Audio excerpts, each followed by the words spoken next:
Can you see it There now? it is. Yep, that's Okay. good. Sorry about that. Hi, everyone. I'm here to talk about the rate review and cost of service study for the water utility. We've been working, as you saw, with Crow, with Craig and Jennifer, also with Mark Beauchamp and his team at UFS, such as Utility Financial Services. They did the cost of service portion of the analysis. What I have today is a summary of the story about how we got where we are, and all the experts are here to answer any questions that may come up at this point. We'll talk a little bit about the schedule for all of this at the end of the presentation. Just a quick reminder, back in 2016, actually it was right after I got here, we did a rate review that it was the first one in quite a long while, with objectives of financial stabilization, improving drinking water quality, setting up our smart metering system, replacing aging infrastructure, and then building our asset management system. Altogether, it was an across-the-board increase of 22%. At the time, some of the board members were curious about a cost of service analysis because we hadn't done one in quite a while. The major capital projects, I think you've all followed through these as we've done them. We completed the advanced metering and infrastructure project with a change out of more than 27,000 meters. That was completed last year. We are in the process of implementing asset management, the linear infrastructure, pipes and so forth. They're pretty much under control, and we're doing training this month on that. We'll be doing the plants this year. And in water main replacement, we initiated a water main replacement program as part of that 2016 rate case. We've replaced so far about 6.1 miles of pipe. We did have some unexpected capital needs besides the need to replace a bunch of vehicles and pumps and some other process equipment. We had to tear down the Griffey plant, which cost over $1.5 million.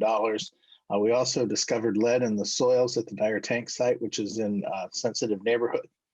So we had to remediate that site, do a complete investigation, and do remediation. That project is now done, and the property's been transferred to the housing, the BHA. So why do we want to do a rate case now? Well, first of all, council asked us the last time to do them on a regular basis. We promised to do them every 4 years. We had planned to do this in early 2020, but COVID pushed everything back. We are expecting some revenue decline, but there's a lot of uncertainty about what our revenues are going to be. So this is a good time to do it. We're also nearing the end of our rate cycle. We've been watching our ENR extensions replacement dollars decline every year, and we've had significant growth in operations and maintenance costs. The other thing that comes up is that if we wanted to delay this for a year, for example, we have a problem in that we need a test year that's representative. And we set up our test year. Originally, we were going to have a test year that ended at the end of 2019. We did a test year that ended on March 31st, 2020. And the reason for that was after March 31st, there's no way we can be sure that any of the data that we have would be representative of the future. So usually IURC wants these test years to be less than a year old. So we're getting up against the end of the period where that would be considered appropriate. So this is the time to do this. We look at operations and maintenance inflation. As you see, all of our basic categories, we've been seeing inflation since the last rate case. So we need to cover these costs. We also have capital plans for the coming rate cycle. The major projects that we have in mind are sludge dewatering improvements at Monroe, filter media replacement at Monroe. That one's been put off a couple of times. And improvements to our standby generators also at Monroe and other places. We want to increase the investment in our water main replacement from the current $1.7 million. Well, this year it's going to be $1.2 million in 2021 to $2 million in 2022, $3 million, sorry, that would ramp up to $3 million in 2025. And our goal would be to be able to have our main replacement program be capable of operating on a 100-year replacement cycle. So this is an activity that will go on basically forever. We also want to plan for redeveloping the Winston Thomas property at some point in the future. There is a detail of the capital improvement plan here. I don't want to go into the numbers in great detail, but notice the dewatering system improvements. Most of that is in 2022, but filter media and replacement is in 21 and 22, and then a number of smaller projects. And you can see water main replacement down near the bottom of this page. We do, as you see on this page, we do plan to pay for some of these things by bonding, especially the water main replacement program. We're going to extend that out over time. We are proposing waterworks revenue bonds that would cover the water main replacement and some other activities in the coming years as part of all this. And we can go, this is a place where Craig and Jennifer can go into some detail later if you wish. Overall, our revenue requirements, we're asking to phase this increase in over 2 phases. The first would presumably happen in 2022 after IURC approves the rate case. We will be undertaking all of the bond issue and beginning capital projects. We'll continue to fund the AMI lease, and of course, we'll be the rate increase will cover the O&M increase. We do expect in phase 2 to increase extensions and replacement to sustain the water main replacement program. Here's an overview of the revenue requirements. We're planning 2 phases, one in 2022, the other in 2024, as I mentioned a moment ago. And you can see how these things total out. The total revenue requirements for phase 1 are about $19.7 million, and for phase 2, around 21.5. Now, the biggest part, or the most complex part of this rate case is the cost of service study. The board and the council have expressed interest in this, and we've pursued a cost of service study for this rate case, and I'm going to show you what we've come up with. First of all, the whole idea of cost of service pricing. There's a report from the AWWA, Principles of Water Rates, Fees, and Charges. It's the industry standard for how we determine the pricing for water in the United States. This is an industry standard document, and all of our consultants work with it. Overall, the idea here is that for each of the different customer classes, the price of water is set up in a manner that covers the cost of providing the service for the class. So imagine if you had a large industrial facility that needed a really large distribution main going to it, their cost might be larger than for smaller operations and so forth. So it includes all of the different aspects of the cost of providing service for each of the classes. Now, right now, our pricing covers the cost of operations, but we have discovered over time, and actually it was known some years ago, CBU's prices are not consistent in every case for each of the classes with cost of service for the class. So over time, we want to take steps to establish cost of service-based pricing across all of our customer classes. And of course, IURC prefers that we do this as well. So this is a conversation that's been going on for a while. What we have here is a table that shows the cost of service for each of the customer categories as determined by Mark Beauchamp's team at UFS. The columns that are most interesting to you would be the first column is our current pricing, and you'll see that if you look at the increases overall through the whole process of phase 1 and phase 2, You'll see that for residential and multifamily, it's about a 16 odd percent increase. For, hang on, I'm having, everybody's pictures are on top of my slides. Here we go. About a 33% increase for commercial, governmental, interdepartmental, about a 51% increase for industrial, 33 for wholesale, 40 for Indiana University, and 165 for irrigation. That's the total increase across the two phases. You'll notice irrigation right now we're charging $3.42. By the time we get to the end of phase 2, if we went all the way to cost of service pricing, irrigation would cost $9.06, which is a very large increase.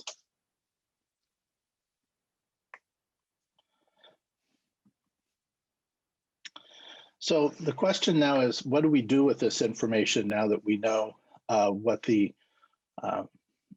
cost of service for each of the categories is? We've discussed this a lot with our contractors. We've discussed it a lot in-house. We were concerned about some of the large increases for some of the customer classes. So we made some adjustment to our plans and we've structured the rate chart changes so that no category would receive an increase of more than 20% in either phase 1 or phase 2. As it turns out, by doing that, we're able to bring all the categories into cost of service pricing after phase 2, except for irrigation and residential. So irrigation will still be on the low side and residential will still be on the high side. One of the important things, and I didn't comment on it, when you look at this table, you see the increase for residential is only 16%. And the rest of them are at least twice that large. What that's saying is that overall residential customers are subsidizing all the other customer classes.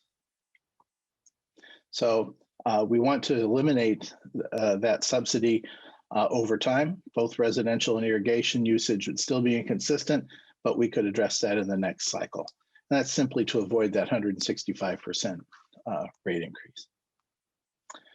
We're also going to ask that the commercial, governmental, and interdepartmental class be merged with the industrial rate class.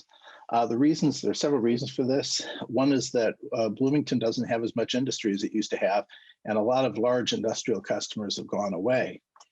Because of that, we now have the industrial class is now one of the smallest contributors, both in terms of numbers of customers, the amount of water that they use, and the total revenues that are collected.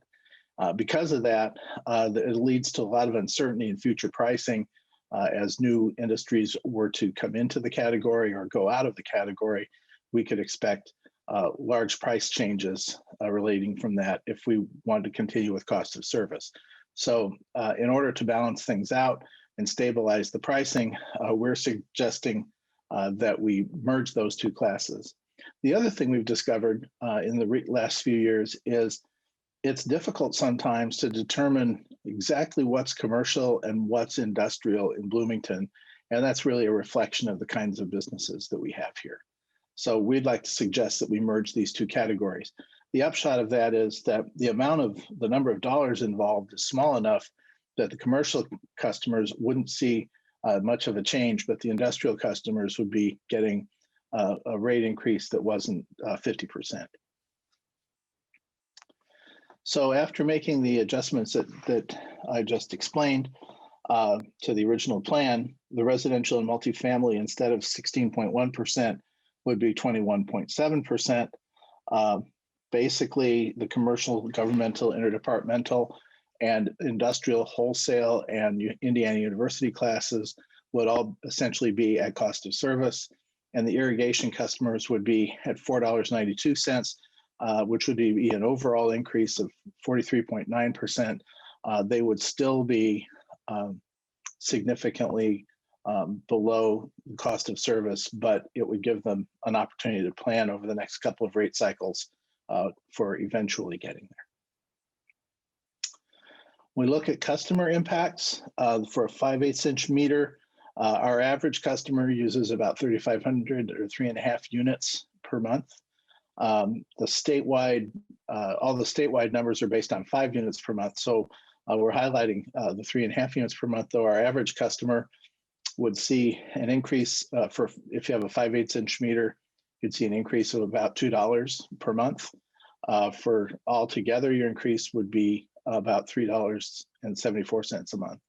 For the 5,000 gallon per month customer, those numbers would be $2.57 in phase one, and then a final change of just under $5 over the two phases.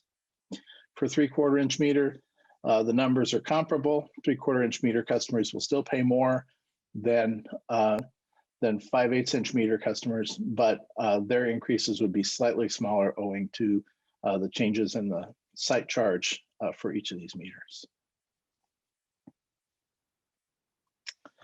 We always like to compare ourselves with other utilities, and this chart shows where we are. Right now, we are in the bottom quarter of the state for the larger utilities. A 5/8 inch customer expects to pay $26.50. This would put us up to about $31 and some odd, which would put us about 5 or 6 spots higher on the chart. However, you should notice over to the left, 3 of the utilities that are larger than we are also in the process of a rate case right now. So at the end of the day, we would probably end up right around the top of the bottom third. We are working hard to reach out to our stakeholders. We've sent out the fact sheet and both of the financial reports to each of our large customers for each of the categories. We've also invited participation in these meetings, and we are hosting an open house with just staff and customers via Zoom from 12 to 1:30 on Thursday, January 7th. In order to avoid any issues with public access laws, we would like to not have board members attend that meeting. That's really for an opportunity to dig into details. Customers who want to make comments on the record will need to come to one of the subcommittee meetings or the USB meeting. We have also scheduled a finance subcommittee meeting next Monday and also on the Tuesday when we expect to bring it to the full USB. Overall, our calendar is to do the finance subcommittee tonight. We'll do our open house on Thursday, and then we'll do the finance subcommittee again at 4 o'clock on the 11th and 4 o'clock on the 19th. It'll be at 5 o'clock on the 19th for final action at the USB. Council is expecting to do first reading on February 3rd, final action on March 3rd with committee review in between. And then finally, we would be hoping to file with IURC before the end of March, and they have 300 days or so to do the consideration. There will be public hearings, and those all would have to be announced later. So that's all I have, and we're happy to take any questions you might have for us or for any of the contractors. Thank you.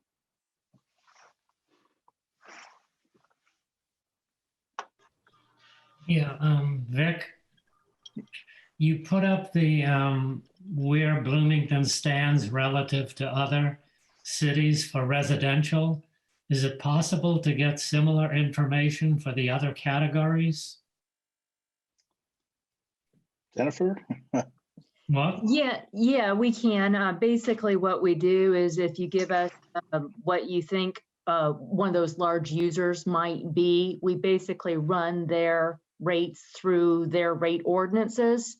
And so it's just a matter of making that calculation. So if you have an idea in mind in what size entity you want us to run through the calculation, we can do that. Yeah, the reason I'm asking is if the other categories, if Bloomington is way down at the bottom, even with the rate increase, then it seems that we may be overly socking it to residential people. So I just want to make sure that other categories, we fall in the same relative position with regard to what the rate change will do. Does that make sense to you? Yes, yeah, I can get a gauge of where that might be then. Yeah. Okay, that would be helpful. Thank you.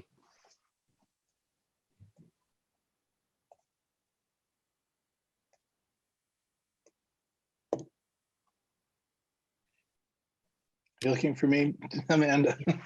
And Jim? Yes.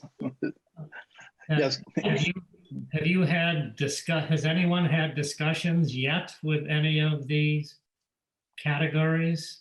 Yes, so we talked, I've spoken to some people at IU and Okay, a couple of our uh, wholesale customers. We haven't spoken to, and actually have got some feedback from a couple of irrigation customers. okay, thank you. I was wondering mostly about IU. And did you get a feeling for their response, or they're not happy? No, they're not happy. I don't think any of, I don't think anybody is happy about a rate increase. I think this one's a little harder, a little bit more challenging to communicate because we're trying to correct for a long-term kind of inequity in the way the pricing's been structured. So that's going to be a challenge no matter what. I'm assuming that in the last year, the IU water use has dropped off dramatically. I don't know about that. Laura, do you have anything to say? Yeah, it has, I think, do you remember how much it was? I can get those numbers for the next meeting or by tomorrow, actually. But I think it was something like 20 or 30%. But I'm trying to remember off the top of my head, so I'll let you know. Amanda had a question, I think. Yeah, I've got a couple of things. So first of all, I want to thank you guys for finally doing this cost of service study. I know it is something that you as you had mentioned, the board has been asking for several years. And I think it's great that we've finally made some progress in this direction. And I think it's extraordinarily helpful for all of us to have it. So I applaud you for that. I do have two questions. Are apartment buildings considered residential multifamily? Is that where apartment buildings fall in, or do they fall into commercial? They're multifamily. And what happens when there is commercial property on the first level and apartments on the other levels? Well, they would have separate meters, so they would be charged according to their primary usage. If they were sharing the same meter, then they would be charged for the more expensive rate. Right? Okay. Is that what we did? Yes, perfect. that's what we've been talking about with the board. Yes. Yeah, I just want to make sure everybody's on the same page with that. So, So thank you on that.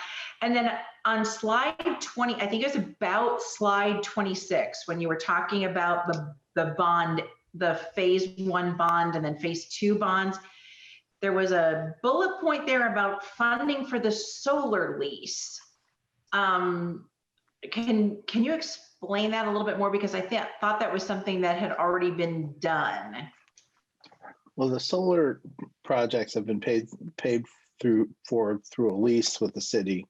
The city arranged all of that, so we're paying them our portion of that project over the life of the lease. So we've been making payments on that since those projects were done, and we just need to make sure that we budget to continue doing that as part of our capital plan.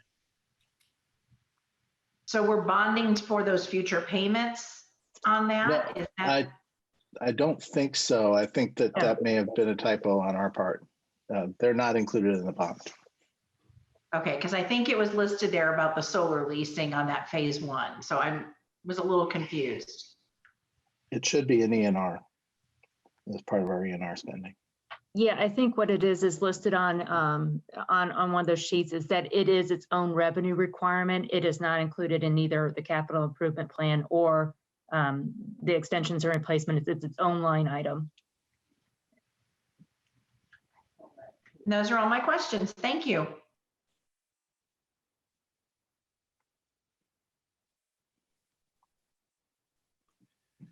One more quick question. Residences sometimes have different size pipes. Is that correct? Yeah. And that was determined by the luck of the draw or when they were built? When they were built, mostly, most houses now get 3/4 inch meters, and they're capable of taking more flow. That's why the price is higher. Yeah, so some people are getting charged more even though they're not using any more water or doing anything. That's right. It's a cost to the meter. Yeah, okay. Councilmember like, Sims has got his hand up. Vic? Councilmember Sims had his hand up first. Oh, so- sorry. Hey, Jim, it's your meeting, so can you? Yeah, I just can't, I guess I should put everyone on, because I haven't been able to see hands go up. Now I see everyone, so we're good. All right, who's got a hand up? Councilmember Sims was up first. Thank you, Jim. I was waiting to be recognized, so thanks.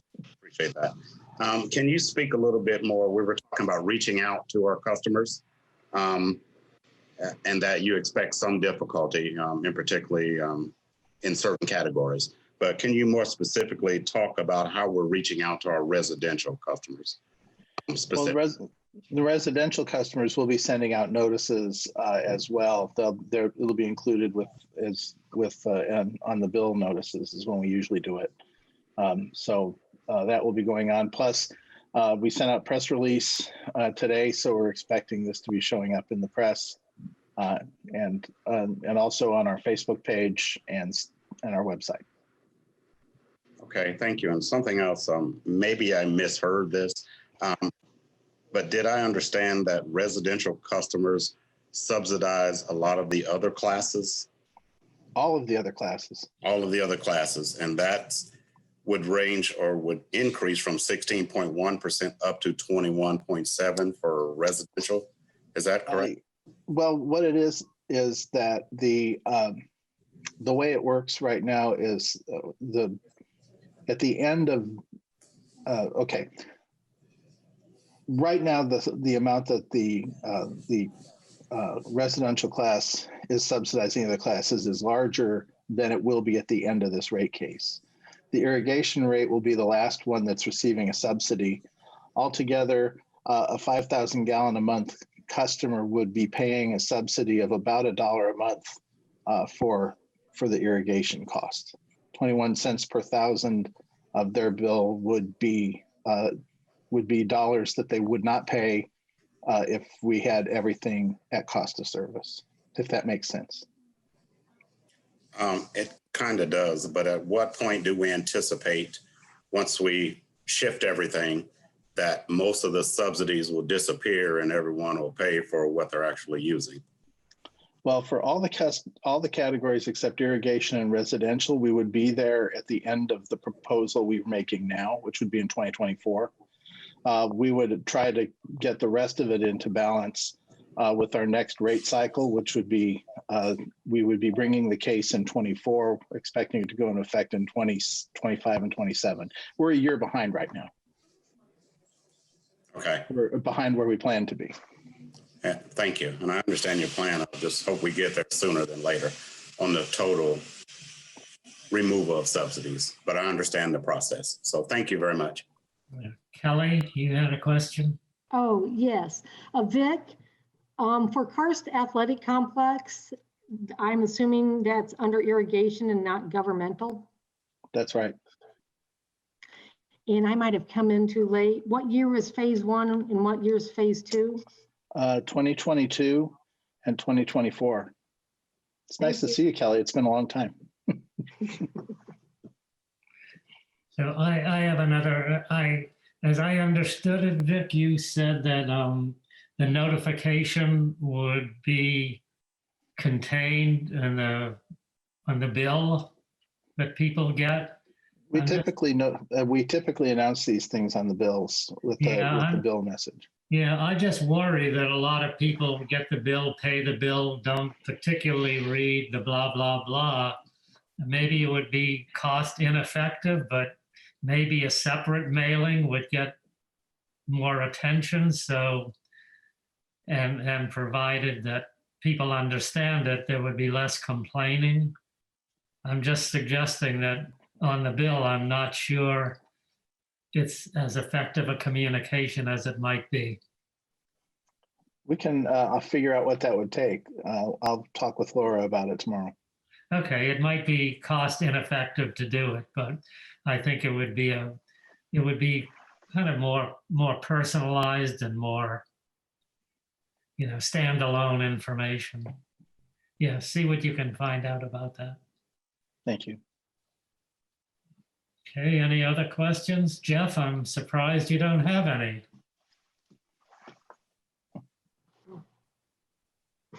Yeah, I came in late, so I wanted to make sure everyone, to be fair, everyone else got a chance to ask first. Sorry for being late. And I came in right when you were talking about what the rates would be if everything was in line with cost of service, and then what the actual proposal is going to be.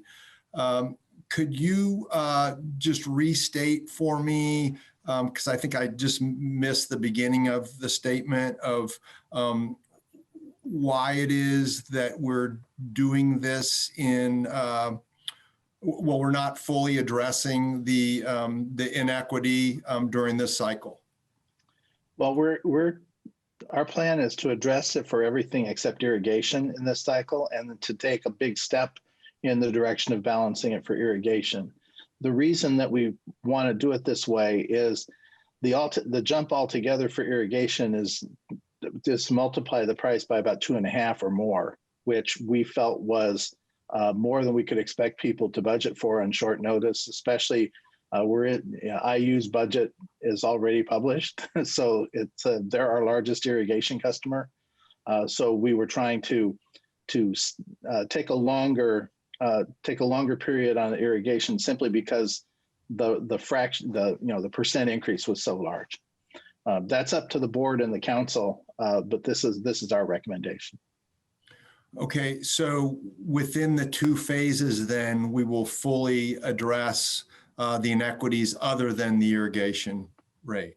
That's right. Irrigation will get about 1/3 to 1/2 of the way there. Everything else will be there. And then would it be anticipated, would it be necessary to do another cost of services study for the next rate case in 4 years? Exactly. That would be our plan. And what was the cost of the cost of services study? Laura? I believe the contract was $30,000. Great. Okay, thank you. Okay, other questions, comments? Yes, Kelly? Yes. Vic, for all our other meters, restrooms and whatnot that are not irrigation, I assume we're on the government rate? I believe that's right. Laura, is that right? I'm sorry, could you repeat the question? It's the government rate for the restrooms at Karst and other places, right? Yes, I mean, everything that's not irrigation. That's Not on irrigation. different- It Pardon me? would be irrigation. Pardon me? It is not irrigation. I believe it's the government rate. Yeah. Probably, yeah. So that's something we I'll should check for our just to bills. make sure, but Kelly, you may want to make sure they're separately metered. Okay. If you only Well, have one meter going in, it would be irrigation probably, because that's the more expensive category. So you may need a second meter. we have a lot of meters. Okay, then that's going to be the case. Yeah.